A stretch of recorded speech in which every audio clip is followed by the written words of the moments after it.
Assalamualaikum warahmatullahi wabarakatuh. Perkenalkan, nama saya Nur Ayu Yusida, NPM 202207469, lokal 3B reguler, nomor absen 29. Puji syukur kami panjatkan kehadirat Tuhan Yang Maha Esa, karena berkat karunia-Nya lah dan hidayah-Nya lah saya dapat menyelesaikan makalah yang telah saya buat. Yang saya hormati Bapak Jumadi, SAP, MT, dan teman-teman yang saya banggakan. Saya mengucapkan terima kasih kepada pihak yang telah membantu penyelesaian makalah ini, dan saya juga mengucapkan terima kasih kepada Bapak Jumadi, SAP, MT, selaku dosen pengampu mata kuliah komputer yang membimbing saya membuat makalah ini hingga bisa diselesaikan tepat waktu. Di sini saya akan mempresentasikan makalah tentang software system. Bab 1. Pendahuluan. Komputer merupakan alat yang sangat membantu kerja manusia. Komputer pertama kali ditemukan oleh seorang matematikawan asal Inggris yang bernama Charles Babbage. Seiring berjalannya waktu, teknologi pun semakin canggih. Hal ini menyebabkan perkembangan komputer yang pesat, sehingga menjadi sangat canggih dan kompleks. Komponen-komponen dalam komputer penyusun komputer pun semakin kompleks pula. Komputer tersebut merupakan perangkat keras atau hardware yang berupa alat dan perangkat lunak atau software yang berupa program. Komputer di era modern saat ini menjadi kebutuhan bagi setiap kalangan, baik dalam instansi, perusahaan, sekolah, dan sebagainya.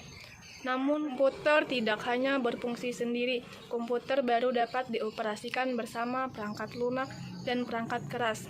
Perangkat lunak merupakan tempat untuk memproses data dalam komputer, dan komputer sendiri adalah contoh dari perangkat keras. Perangkat-perangkat ini membantu memfungsikan komputer agar dapat digunakan sehingga dapat membantu pekerjaan sehari-hari di kantor, di rumah, dan juga tugas-tugas di kampus dan sekolah. Oleh karena itu, untuk mengoptimalkan kerja komputer, perlu kita ketahui bagaimana cara mengoperasikan komputer ini dengan perangkat lunak yang kita gunakan. Bab 2. Pembahasan. Pengertian perangkat lunak atau software. Software atau perangkat lunak merupakan program komputer yang berfungsi sebagai sarana interaksi antara pengguna dengan perangkat keras atau hardware. Software bisa disebut juga sekumpulan data yang diformat dan disimpan secara digital ke dalam bentuk program untuk menjalankan suatu perintah pada komputer. Software merupakan kumpulan beberapa perintah yang dieksekusi oleh mesin komputer dalam menjalankan pekerjaannya. Perangkat lunak ini merupakan catatan bagi mesin komputer untuk menyimpan perintah maupun dokumen serta arsip lainnya. Perangkat lunak merupakan data elektronik yang disimpan sedemikian rupa oleh komputer itu sendiri. Data yang disimpan ini dapat berupa program atau instruksi yang akan dijalankan oleh perintah, maupun catatan-catatan yang diperlukan oleh komputer untuk menjalankan perintah yang dijalankannya. Untuk mencapai keinginannya tersebut, dirancanglah suatu susunan logika. Logika yang disusun ini diolah melalui perangkat lunak, yang disebut juga dengan program beserta data-data yang diolahnya. Pengelolaan pada software ini melibatkan beberapa hal, di antaranya adalah sistem operasi, program, dan data. Software ini mengatur sedemikian rupa sehingga logika yang ada dapat dimengerti oleh pengguna. Software sendiri merupakan program komputer yang isi instruksinya dapat diubah dengan mudah. Pada umumnya, software digunakan sebagai pengontrol perangkat keras melalui proses perhitungan, berinteraksi dengan software yang lebih mendasar, dan lain-lain. Software biasanya terdiri dari 3 jenis yang mempunyai fungsi berbeda-beda, yaitu system software, application software, dan programming software. perangkat lunak sifatnya pun berbeda dengan hardware atau perangkat keras. Jika perangkat keras adalah komponen yang nyata yang dapat disentuh oleh manusia, maka software atau perangkat lunak tidak dapat disentuh dan dilihat secara fisik. Software memang tidak berwujud benda, tapi kita bisa mengoperasikannya. Software atau perangkat lunak adalah sekumpulan data elektronik yang disimpan oleh komputer. Itu dapat berupa program atau instruksi yang akan menjalankan suatu perintah. Contoh dari perangkat lunak adalah perangkat lunak aplikasi atau application software, pengolah kata, lembar tabel hitung, pemutar media, dan paket aplikasi perkantoran seperti OpenOffice dan ORG. Yang kedua, sistem operasi atau operating system, misalnya Windows 7 dan Linux. Dan yang ketiga, perkakas pengembangan perangkat lunak atau software development tool, seperti kompilator untuk bahasa pemrograman tingkat tinggi seperti Pascal dan bahasa pemrograman tingkat rendah yaitu bahasa rakitan. Yang keempat, pengendali perangkat keras atau device driver, yaitu penghubung antara perangkat keras, pembantu, dan komputer, adalah software yang banyak dipakai di swalayan dan juga sekolah, yaitu pengguna barcode, scanner, dan aplikasi database lainnya. Yang kelima, perangkat lunak menetap atau firmware, seperti dipasang pada jam tangan digital dan pengendali jarak jauh. Yang keenam, perangkat lunak bebas atau free library software dan perangkat lunak sumber terbuka. Yang ketujuh, perangkat lunak gratis. Dan yang terakhir, perangkat lunak pengrusak. Software secara garis besar dapat dibagi menjadi 3 bagian, yaitu sistem operasi, aplikasi atau program, dan bahasa programan. Berikut penjelasan jenis-jenis software. Yang pertama, OS atau Operating System adalah software yang pertama kali harus diinstal ke komputer, sedangkan fungsi dari OS yaitu mengelola hardware dan software yang ada pada komputer. OS ini juga akan berfungsi sebagai perantara antara aplikasi dengan hardware. Jadi, ketika kita memberikan perintah dari sebuah aplikasi kepada hardware, perintah tersebut akan disampaikan ke OS terlebih dahulu, baru kemudian oleh OS disampaikan ke hardware.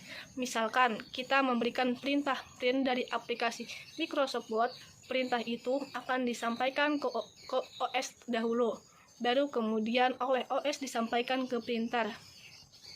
Contoh dari OS antara lain DOS, Windows, Macintosh, Linux, dan lain-lain. Setiap masing-masing OS mempunyai kelebihan dan kekurangan masing-masing. Namun, saat ini, OS Windows masih banyak yang digunakan oleh masyarakat karena kemudahannya dalam mengoperasikan dan merawatnya. Yang kedua, aplikasi atau program. Software ini dibuat untuk tujuan tertentu. Maksud lain dari pencipta software ini adalah untuk mempermudah pekerjaan manusia. Sekarang ini banyak sekali aplikasi yang membantu pekerjaan manusia. Aplikasi dapat dibagi menjadi beberapa macam berdasarkan fungsinya. A. Pengolah kata. Aplikasi ini digunakan untuk membuat dokumen seperti surat, amplop, label, makalah, dan sebagainya. Contoh aplikasi ini antara lain Microsoft Word, OpenOffice, dan Writer, dan sebagainya. B. Pengolah angka. Aplikasi ini digunakan untuk mengolah angka dalam bentuk tabel dan grafik. Contoh aplikasi ini antara lain Microsoft Excel, OpenOffice, Calc, Lotus, dan sebagainya. C. Pengolah presentasi. Aplikasi ini digunakan untuk membuat presentasi. Contoh aplikasi ini antara lain Microsoft PowerPoint, OpenOffice, Emprea, Macromedia, Flash NX, dan sebagainya. D. Pengolah gambar. Aplikasi ini digunakan untuk mengolah gambar dan foto. Contoh aplikasi ini antara lain CorelDRAW, Adobe Photoshop, dan sebagainya. E. Program akuntansi. Aplikasi ini juga banyak dipakai di dalam dunia bisnis. Adalah aplikasi yang berhubungan dengan keuangan dan akuntansi. Contohnya, Dicasy Accounting, PQL 2000, Peachtree Accounting. Program statistik. Program statistik merupakan program yang digunakan untuk melakukan penelitian yang berhubungan dengan analisis statistik, contohnya SAS, SPSS, dan sebagainya. G. Komunikasi. Komunikasi merupakan sebuah program yang digunakan untuk berkomunikasi dengan pemakai komputer lainnya, contohnya carbon copy, datafax, dan sebagainya. H. Multimedia. Multimedia adalah software yang digunakan untuk menghubungkan komputer dengan peralatan multimedia seperti kamera video, kamera digital, video player, contohnya Microsoft Video. I. Game. Game merupakan program untuk menjalankan permainan, contohnya baseball dan sebagainya. Dan yang terakhir, Z. Antivirus. Antivirus merupakan program yang digunakan untuk mendeteksi dan menghilangkan virus yang tertular dari komputer yang sedang dipakai, contohnya Smadep dan Avira. Dan yang ketiga, bahasa programan. Software ini digunakan untuk membuat aplikasi. Pengguna aplikasi ini biasanya disebut sebagai programmer. Jenis-jenis bahasa pemrograman antara lain bahasa assembly, bahasa Fortran, dan bahasa generasi keempat. Bahasa pemrograman yang biasanya dipakai saat ini adalah bahasa tinggi atau bahasa generasi keempat. Bahasa jenis ini lebih mudah dipahami karena menggunakan bahasa manusia seperti bahasa Inggris. Contoh software ini adalah Visual Basic, Visual Fox Pro, Java, dan sebagainya. Perangkat lunak berbayar dan bebas. Software atau perangkat lunak komputer berdasarkan distribusinya dibedakan menjadi beberapa macam, yaitu software berbayar dan software gratis. Software berbayar merupakan perangkat lunak yang didistribusikan untuk tujuan komersil. Setiap pengguna yang ingin menggunakan atau mendapatkan aplikasi tersebut dengan cara membeli atau membayar pada pihak yang mendistribusikannya. Pengguna yang menggunakan software berbayar umumnya tidak diizinkan untuk menyebarluaskan software tersebut secara bebas tanpa izin dan penerbitnya. Contoh software berbayar ini misalnya sistem Microsoft Windows, Office, dan lain-lain. Freeware atau perangkat lunak gratis adalah perangkat lunak komputer berhak cipta gratis digunakan tanpa batasan waktu, berbeda dari shareware yang mewajibkan penggunanya membayar.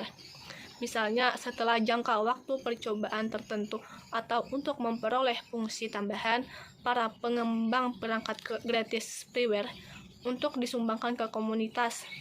Namun, juga tetap ingin mempertahankan hak mereka sebagai pengembang dan memiliki kontrol terhadap pengembangan selanjutnya. Freeware juga didefinisikan sebagai program apapun yang didistribusikan secara gratis tanpa biaya tambahan. Contoh utamanya adalah Suite Browser dan Mozilla News, juga didistribusikan di bawah GPL atau Free Software. Perbedaan yang nyata antara free software dan freeware dapat dilihat dari konflik yang muncul dalam arti kata free dalam bahasa Inggris yang berarti keduanya bebas dan gratis. Oleh karena itu, dan seperti yang disebutkan di awal, free software tidak perlu bebas sama seperti freeware tidak harus gratis. Perkembangan perangkat lunak. Dari perkembangan perangkat lunak, kita bisa membayangkan bagaimana perkembangan interaksi manusia dengan perangkat lunak. Bentuk paling primitif dari perangkat lunak menggunakan aljabar boolean dan dipresentasikan sebagai binary digit atau bit, yaitu 1 benar atau on, atau 0 salah atau off. Cara ini sudah pasti menyulitkan sehingga orang mulai mengelompokkan bit tersebut menjadi nibble atau 4 bit, weight 8 bit, watt 2 bit, double watt 32 bit. Pada era stabil, pengguna komputer sudah banyak digunakan tidak hanya oleh kalangan peneliti dan akademi saja, tetapi juga oleh kalangan peneliti dan akademi saja, tetapi juga oleh kalangan industri atau perusahaan perangkat lunak bermunculan, dan sebuah perangkat lunak dapat menjalankan beberapa fungsi. Dari perangkat lunak ini mulai bergeser menjadi sebuah produk. Baris-baris perintah perangkat lunak yang dijalankan oleh komputer bukan lagi satu-satu, tapi sudah seperti banyak proses yang dilakukan secara serempak atau multitasking. Sebuah perangkat lunak mampu menyelesaikan banyak pengguna atau multi-user secara cepat atau langsung, atau real-time. Pada era ini mulai dikenal sistem basis data yang memisahkan antara program atau pemproses dengan data atau yang diproses. Pada era modern saat ini, perangkat lunak sudah terdapat di mana-mana, tidak hanya pada sebuah superkomputer dengan 25 prosesnya. Sebuah komputer genggam pun telah dilengkapi dengan perangkat lunak yang dapat disinkronkan dengan PC.